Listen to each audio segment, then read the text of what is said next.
Bonjour et bienvenue à ce 1e numéro d'Objectif 2023 qui reçoit pour vous sur ces plateaux aujourd'hui Maître Guy Mafuta Kabongo, député national élu de Chikapa, à qui je dis bonjour et bienvenue. Bonjour madame. Comment évaluez-vous les préparatifs des élections de 2023? En fait, tout dépend sur quel angle on se met. Ce qui est sûr, c'est que nous avons attrapé un gros retard. Et personnellement, je suis convaincu que le rendez-vous de décembre 2023 sera reporté. Il sera reporté parce que les préalables nécessaires au lancement de bonnes élections ne sont pas encore réunis. Je conçois ce processus comme étant une chaîne où chacun des partenaires, des composantes, doit jouer son rôle. Vous avez d'une part l'institution président de la République, vous avez également l'institution Parlement, vous avez les différentes composantes. Par là, j'entends les confessions religieuses, j'entends les partis politiques et même la population. Là, nous sommes pratiquement bloqués depuis quelques semaines parce que les confessions religieuses n'arrivent pas à nous produire le candidat consensuel qui puisse animer l'institution CENI. Voilà, c'est un retard qui est enregistré, qui aura certainement des répercussions sur le respect du calendrier constitutionnel des élections. Êtes-vous satisfait de ce qui est déjà fait à ce stade en termes de réforme électorale?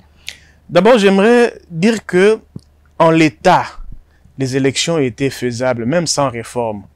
Les réformes, c'est quoi? C'est la volonté d'avoir des textes, des instruments qui permettent à ce que les élections de 2023 aient moins de contestations.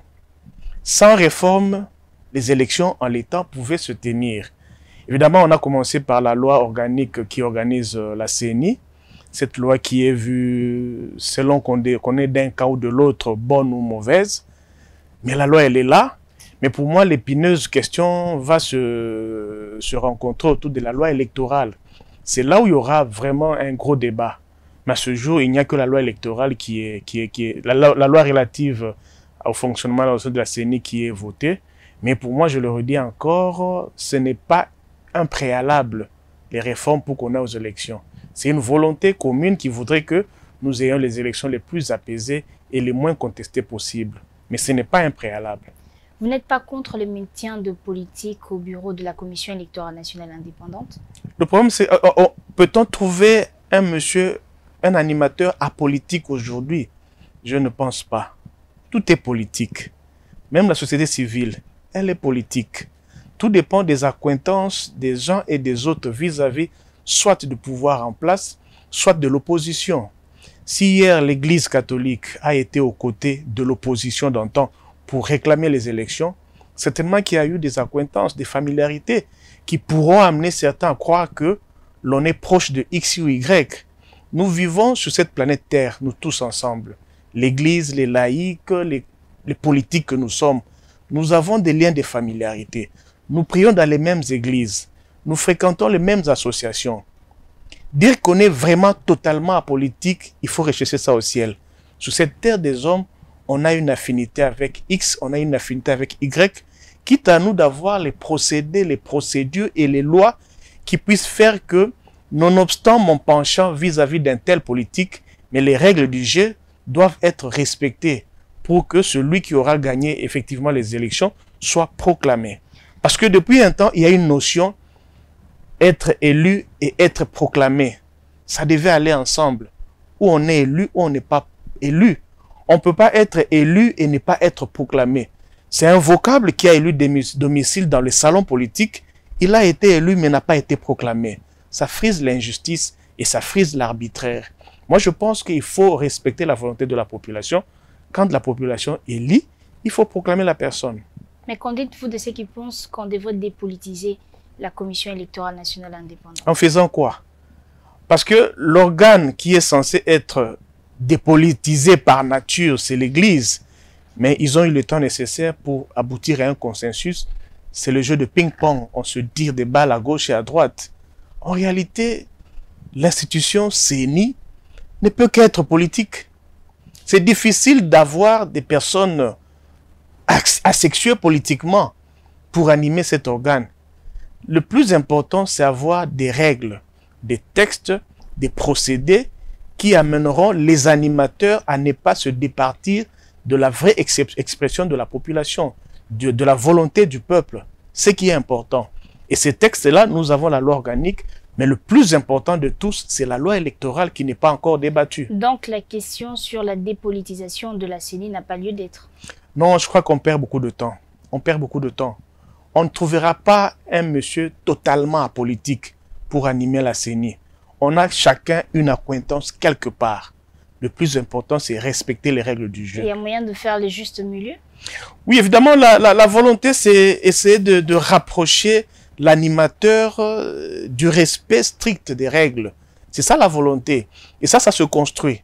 C'est d'ailleurs là le fondement même des différents rapports, des différents délais que le président Bosso accorde aux uns aux autres pour aller réfléchir davantage, solliciter l'éclairage divin pour trouver une personne qui mette tout le monde à l'aise.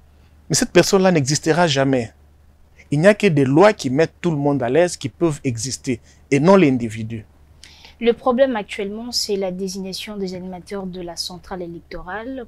Que dites-vous de ces manques de consensus observés au sein de la plateforme de confession religieuse qui devrait désigner un président de la centrale électorale et un membre de la plénière?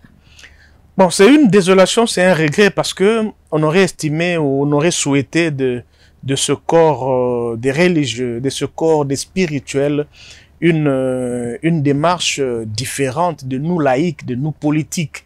Mais on se rend compte que ils ont la chair comme nous aussi.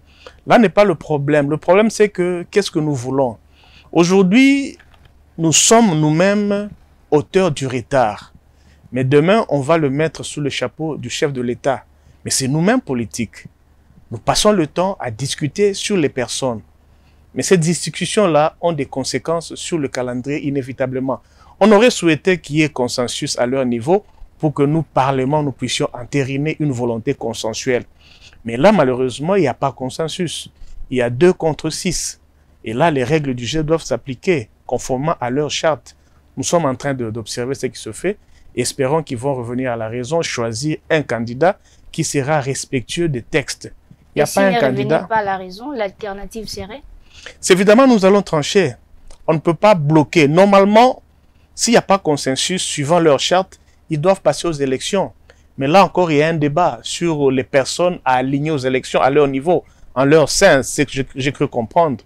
Mais on ne peut pas bloquer le pays parce qu'un groupe des compatriotes, quoique religieux, ne s'entend pas et le pays va plomber comme ça. Non, je crois qu'à un moment donné, nous devrions agir en tant que tel. Mais à ces jours, est-ce qu'il faut considérer les PV déposés par le groupe des 6 confessions religieuses à l'Assemblée nationale?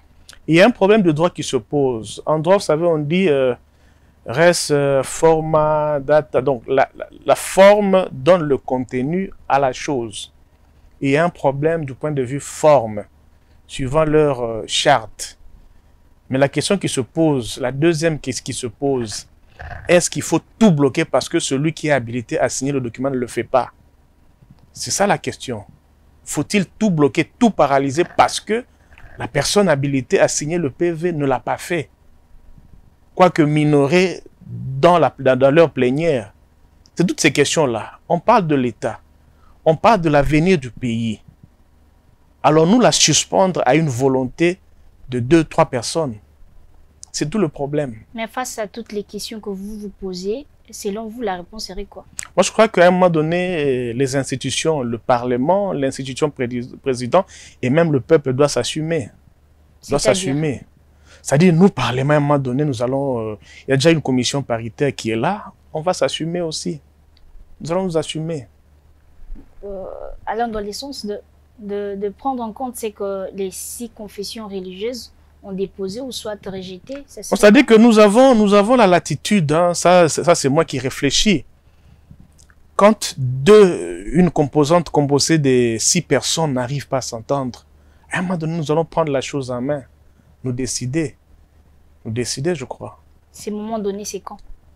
Nous y sommes presque, Je crois qu'il y a un délai qui a été accordé, qui expire aujourd'hui. On va voir si la fumée est blanche et là, tant mieux pour le pays. Mais si elle n'est pas là, nous devons nous assumer en tant que tel. Pensez-vous pas qu'il y a une pesanteur politique qui ne permet pas aux chefs des confessions religieuses de se mettre d'accord? Possible, c'est le jeu politique. Mais je crois qu'ils doivent être au-dessus de la mêlée. ils doivent résister à toute pression. Je crois qu'ils doivent y arriver. Pesanteur, il peut y en avoir. C'est un jeu politique. Hein. Pesanteur par pesanteur, il ne faut pas seulement voir le pouvoir en place. Il faut aussi voir l'opposition. Il faut aussi voir la pression aussi internationale. Donc la pesanteur ne doit pas être l'apanage de l'institution président ou du régime en place. Non.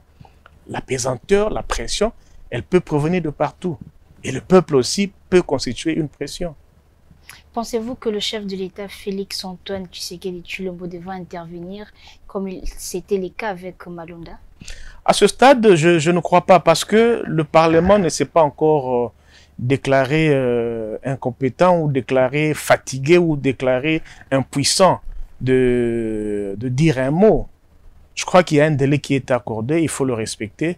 Moi, je me tiens toujours au dernier contact officiel que le chef de l'État a eu avec les élus de ma famille politique, l'Union sacrée que nous sommes. Il a dit, nous allons tenir les élections dans le délai et ça va te tenir. Moi, je m'en tiens à ça. Si les choses ont changé entre-temps, je me réfère à cette rencontre que nous avons eue à la Cité de l'OU avec le chef de l'État et il voulait bien que les élections se fassent dans le délai constitutionnel. Maintenant, la balle, c'est dans notre camp, nous, acteurs politiques. Il faut remplir les préalables aux élections. Tout retard, c'est de notre faute, je crois. Mais au cas où on constatait le manque de consensus jusqu'au délai requis et que les chefs de l'État devaient intervenir, selon vous, qu'est-ce qu'ils devraient faire? Moi, je parle ici en tant qu'élu, membre de l'Assemblée nationale. Je vous ai dit, madame, que nous ne nous sommes pas encore déclarés impuissants pour dire quelque chose, pour donner une orientation à ce débat. Il y a une paritaire qui est en train de s'organiser, de se tenir. Il y aura la plénière qui va aussi se décider. Et nous allons transmettre au chef de l'État la position de l'Assemblée nationale. Et au chef de se déterminer. SCC Sanko a saisi les présidents de la République. C'est une démarche qui est tout à fait normale. Hein. Tout compatriote, tout Congolais, toute structure peut saisir le chef de l'État. C'est le président de nous tous. C'est le garant du bon fonctionnement des institutions. Quand il y a un problème, on peut le saisir. Cela ne soustrait en rien les compétences de l'Assemblée nationale que nous sommes. Alors, plusieurs forces politiques ont dénoncé la manière dont la commission mixte paritaire a été mise en place à l'Assemblée nationale. À quoi peut-on s'attendre finalement après les travaux de cette commission? L'idéal, effectivement, madame, aurait été qu'il y ait un consensus, une participation commune de tous. Parce que les élections, c'est l'affaire de tous. Le but des élections, c'est effectivement aussi avoir des résultats acceptés par tous pour donner lieu à un fair play électoral. Accepter celui qui a gagné, le saluer même. C'est ça le but. Quand il y a une partie, une composante qui n'y prend pas part, ça fait problème aussi. Mais allons-nous bloquer le pays parce que certains ne veulent pas y prendre part? Je ne crois pas.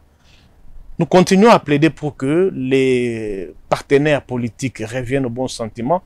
Moi, personnellement, j'ai toujours été d'avis de continuer à négocier, de continuer à insister. Parce que le consensus, la participation se construit. Le temps va passer, est déjà passé. Mais il ne faut pas l'imputer au pouvoir en place. C'est nous-mêmes qui ne nous entendons pas. L'Union sacrée pour la nation, au sein de l'Union sacrée pour la nation, certaines forces affichent clairement leur position face à certaines décisions. Est-ce que tout se passe bien ou normalement dans cette famille politique? Il faut noter que je crois qu'on l'a défini comme étant une structure politique qui n'est ni une plateforme électorale, ni un parti politique. C'est juste une vision. Mais je dois noter que cette vision tarde à se consolider en termes de structure, à se structurer. Là, je dois être sincère vis-à-vis de l'opinion qui me suit. Mais je me dis qu'arriverait un moment où on sera devant une évidence, celle de donner, de dire un mot sur la structure, sur la composante union sacrée. Ça aussi, c'est un petit souci qu'il y a. Vous aimeriez que ça soit structuré plus rapidement? Absolument. Vous savez, là où il y a des hommes, il faut qu'il y ait une structure. Hein. On ne peut pas mettre ensemble les forces politiques comme ça, de manière assez... Il faut absolument qu'on arrive à un texte. Les travaux avaient commencé, mais étaient suspendus. Mais je crois qu'au fur et à mesure, nous évoluons. Là, il faut rechercher la raison auprès de ceux qui n'avaient pas pris part à ces travaux-là. Mais est-il que les travaux avaient été bien lancés? Et je peux vous dire, madame, que les textes structurants, le regroupement, les textes organisant les différentes composantes, le projet de texte existe et est détenu par qui de droit. Donc, je crois qu'à un moment donné, le coup d'envoi sera lancé pour officialiser ça. À quand les débats sur la loi électorale? Nous sommes pressés. Moi, personnellement, je crois que c'est le plus grand débat que va connaître notre législature parce que le but des réformes, le but, c'est avoir des élections transparentes, des élections à moins de contestation, des élections qui mettraient tout le monde d'accord. Et pour y arriver, je crois que la loi électorale est un outil extrêmement important, pour ne pas dire vital, pour ces élections. Mais malheureusement, ça traîne encore. Il y a eu des propositions à gauche et à droite. Nous attendons pour y porter aussi notre contribution. Mais moi, s'il faut avoir mon avis, il faut déjà, je l'ai dit ailleurs, il faut arriver à extirper la CENI de tout calcul. Aujourd'hui, madame, seule la CENI pourra vous dire que tel parti ou composante politique a atteint le seuil. Seule la CENI pourra vous dire j'ai attribué le seuil à X personnes pour des raisons que seule la CENI connaît. Aujourd'hui, madame, le contentieux électoral en soi pose un problème de la validité de la preuve. Il faut arriver à avoir une preuve qui lie la CENI, une preuve qui lie la Cour constitutionnelle. Il faut à un moment donné responsabiliser aussi la CENI. La CENI n'est pas partie prenante au procès, mais la CENI est experte, elle donne des orientations. À un moment donné, il faut qu'on arrête tout ça. Moi, je ne suis pas d'accord avec ce que je vois. Généralement, pour mieux résoudre la problématique, il faut chercher à savoir d'où viennent les contestations. Les contestations peuvent avoir comme auteur le candidat malheureux, tout comme auteur aussi la population, qui va militer, qui va casser à gauche et à droite. Parce que celui qui a été massivement élu dans une circonscription n'est pas proclamé, car sa liste n'a pas atteint un nombre de voix requis. Alors qu'à côté de lui, un moins élu, qui a une liste, qui a plus de voix, est proclamé député. Ça choque, madame. C'est vrai, c'est la loi, elle est due, mais ça choque. Il faut inverser les choses. Il faut à un moment donné que celui qui a le plus de voix soit proclamé député. C'est alors que même l'expression de la population est respectée. Une circonscription où la majorité s'est prononcée en faveur de madame Mikoulou, et la CENI de quel droit, la Cour constitutionnelle de quel droit elle se permet de proclamer celui qui a moins de voix au motif qu'il a une liste qui a plus de voix. Ce sont des choses qu'il faut changer. Mais au regard de ce que vous avez énuméré tout à l'heure, qu'est-ce qu'on devrait changer en priorité sur cette loi électorale?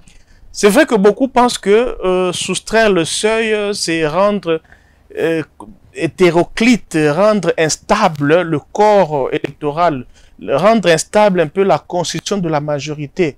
Et moi je dis, je prends un exemple, quand on vous dit dans une circonscription, un parti politique ne peut proposer qu'une seule liste. Mais il y en a qui ont contourné ça avec la mosaïque. Je propose 4 listes parce qu'il y a 4 sièges, mais c'est le même parti politique. Voilà, il faut avoir le seuil pour être proclamé. On a contourné ça avec le jeu des regroupements. Pourquoi avoir une hypocrisie politique, une hypocrisie législative?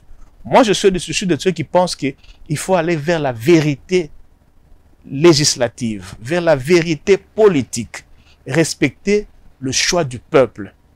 Que celui qui a le plus de voix dans la circonscription soit proclamé. Il faut éviter tout calcul à la CENI. Avoir un groupe de 50-60 personnes qui font des calculs non vérifiés, non maîtrisés par les compétiteurs que nous sommes, qui arrivent à proclamer. Donc je crois que ce n'est pas respecter la volonté du peuple. Il faut élaguer tout ça. Très bien. Jusqu'à preuve du contraire, vous êtes membre du Parti du Peuple pour la reconstruction et la démocratie, PPRD. Madame, oui. Quelles sont vos relations à ces jours avec ces partis politiques? Non, je crois que c'est un problème de vision, c'est un problème d'option politique. Je crois que j'étais le seul, sans me tromper, qui ait, dès le début, adhéré à l'Union sacrée et ait expliqué pourquoi il l'a fait. Il n'y a pas d'eux qui ont expliqué pourquoi, en son temps, hein, beaucoup sont allés signer la pétition contre le bureau Mabunda. Je ne dirais pas en catimini. Ils ont signé, ils sont restés calmes chez eux. Et on a découvert la liste le jour du dépôt. Mais moi, j'ai signé et je crois que j'ai appelé la presse et j'ai dit pourquoi j'ai signé. J'aime t'expliquer. C'est un problème de vision politique. C'est un problème de choix qui a fait que j'ai une approche qui soit différente de mes camarades. Ça se limite à ce niveau-là. Et je crois que la Cour constitutionnelle, par ces deux arrêts, a eu à expliquer clairement que l'élu que je suis a le droit d'avoir une opinion qui soit contraire de son parti politique. Mais je crois qu'au-delà de ça, nous sommes des compatriotes, nous sommes des Congolais, nous tous, nous militons pour le bien-être de la population. Et moi, particulièrement, c'est plus le Congo profond qui est mon cheval de bataille. Parce qu'aujourd'hui, madame, je vois le gouvernement mis en place, il y a des évaluations, des tours de table pour voir dans mon secteur qu'est-ce qui va, qu'est-ce qui ne va pas. Moi, je dis non. La meilleure évaluation, c'est l'itinérance. Il faut que le ministre qui est dans son bureau climatisé sache que la signature que j'appose sur ce document a de l'incidence sur le Congolais qui vit à Chikapa, qui vit à Ariwara. Comment voulez-vous que vous n'avez jamais vu la situation réelle? Je prends un exemple, un domaine qui m'intéresse le plus, la sécurité sociale ou même la santé. Moi, chez moi à Chikapa, il y a des femmes enceintes à terme qui font 14 km, 13 km pour trouver la maternité la plus proche. C'est inhumain, madame. Mais quand un ministre est dans son bureau, qui n'a jamais vu ça, qui ne sait pas que ça existe, prend des décisions, signe des papiers, vous voulez que le développement atteigne le Congolais profond quand? En gros, vous avez des bonnes relations avec le PPRD. En tout cas, j'ai beaucoup d'amis avec lesquels nous échangeons. Il n'est pas question d'être ennemis. Et d'ailleurs, je n'ai jamais eu un discours désobligeant vis-à-vis du PPRD, moins encore vis-à-vis du président national du PPRD, le sénateur à vie Joseph Kabila Kabange. J'ai jamais eu un discours désobligeant. C'est une personnalité politique que je respecte. En son temps, il a posé les actes nécessaires pour garder l'unité du Congo. Et je crois qu'il a fait sa part il a joué sa partition. Le président Félix Tshisekedi doit aussi jouer la sienne, et ainsi de suite, la chaîne continue, l'État continue à exister. Croyez-vous à la tenue des élections crédibles et transparentes en 2023? C'est possible, il faut le vouloir. Mais comme je vous ai dit, au regard de ce qui se passe, le rendez-vous sera reporté. Il sera reporté, madame. Vous estimez qu'il n'y aura pas élection en 2023? Je ne crois pas. Je ne crois pas. Je ne crois pas, à moins de les bâcler, parce qu'il y a plusieurs préalables. Déjà qu'il faut avoir les animateurs, puisque tout le monde appelle de ses voeux la réforme de la révision de la loi électorale, et aussi il y a un problème de financement qu'il faut résoudre. Comment on va les financer? Il y a également un problème de logistique. Il y a un problème d'identification. Il y a un problème de nouveaux... Il y a autant de problèmes qui, malgré la bonne volonté qu'on peut avoir, nécessitent le temps matériel, nécessitent la logistique indiquée. Et on n'a pas fait ça, on a accumulé un retard qui va se répercuter sur le calendrier. Donc il faut oublier qu'on aura les élections. Ça vous pousse à dire qu'il n'y aura pas des élections? Non, il n'y en aura pas, il n'y aura pas. Il faut être sincère pour reconnaître que le retard accumulé influe sur la tenue des élections dans le délai constitutionnel. Très bien, on s'approche de 2023, quoique vous dites qu'il n'y aura pas élection. Soutiendrez-vous, au cas où il y a élection, la candidature de Joseph Kabila Kabange ou de Félix Tshisekedi? Faut-il encore qu'il postule? À ce stade, personne n'a postulé. Ce qui est dommage, madame, hein, on n'accède pas au pouvoir pour préparer les élections.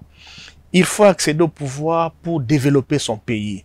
C'est quand même dommage que, à peine 2 ans, 1 année après, le débat, il est électoral. Le débat, il est éminemment politique. Mais à quand le débat du développement? À quand le débat du social? À quand le débat qui touche aux vrais problèmes des Congolais? À quand? On passe son temps au sein des salons politiques à ne parler que élections. C'est comme si on vivait pour les élections.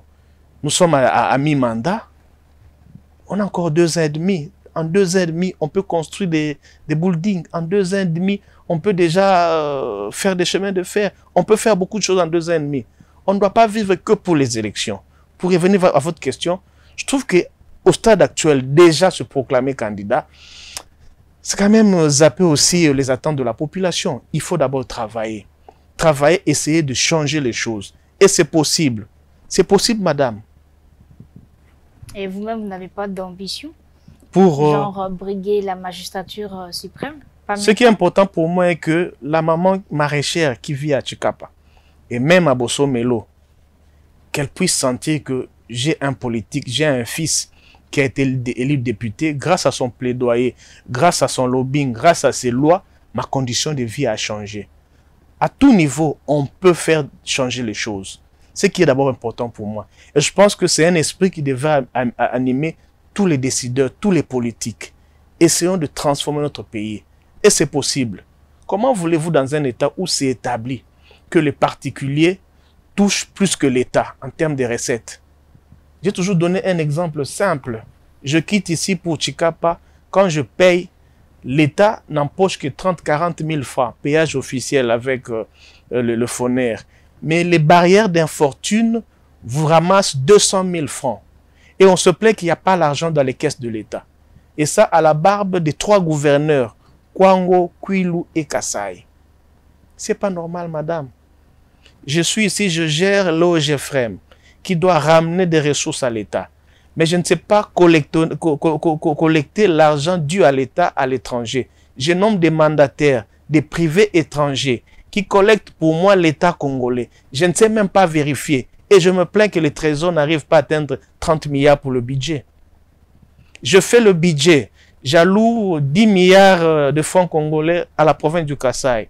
Je mets dans des histoires qui n'influent même pas le développement de la province. Un saupoudage inutile. Il faut repenser tout ça. Et je pense qu'on est en mesure de le faire. Il faudrait que le politique comprenne que je n'accède pas au pouvoir pour préparer les élections. J'y accède pour transformer mon pays. C'est un besoin, c'est une nécessité. Parlons plus social, parlons plus développement que parler politique, que parler élection. On passe tout le temps comme si on vivait pour les élections. C'est quand même dommage, madame. Voilà, nous sommes pratiquement arrivés à la fin d'Objectif 2023. Un mot pour terminer? C'est juste appeler encore une fois la conscience de nous politiques, y compris moi-même. Travaillons pour le pays, travaillons pour le développement, travaillons pour le social. La plupart des débats qui nous préoccupent, qui prennent le temps et la passion, ne concernent que 40, 70, 100 politiques congolais. Le Congolais ordinaire, le Congolais lambda, le Congolais de l'arrière-pays n'a que faire de nos débats sur les élections, sur le code électoral. Il n'a que faire de ça. Ce qui le préoccupe, c'est un cadet de sushi chez nous. Je crois qu'il faut arriver à inverser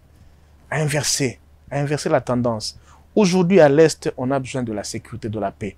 Chez moi, au Kasaï, on a besoin d'établir les responsabilités sur la pollution criminelle de la rivière Kasaï. Mais à ce jour, rien n'est fait. Le gouvernement a promis de descendre. Ça fait déjà 3 semaines que la pollution est là. Les pluies ont repris. L'eau commence à retrouver sa couleur ordinaire. Les déchets coulent. Et on pense que tout est résolu.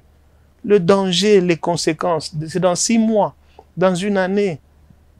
Parce qu'on a vu les poissons mourir, mais les petits animaux dans l'eau, les mollusques, les vers de terre, qui ont un impact aussi sur l'agriculture. C'est dans 6 mois, dans 1 année qu'on va vivre ça. Ceux qui ont absorbé cette eau-là, dans 6 mois, dans 8 mois, on aura quoi? Des cancers ou autres. Mais il faut que quelqu'un établisse les responsabilités. Mais on a tout le temps. On a tout le temps. Maître Guy Mafuta, merci d'avoir répondu à notre invitation. Je vous en prie, madame. C'est moi qui vous remercie. Merci. Objectif 2023 des séjours est terminé. Grand merci à vous de l'avoir suivi. On se retrouve prochainement avec un nouvel invité. Au revoir.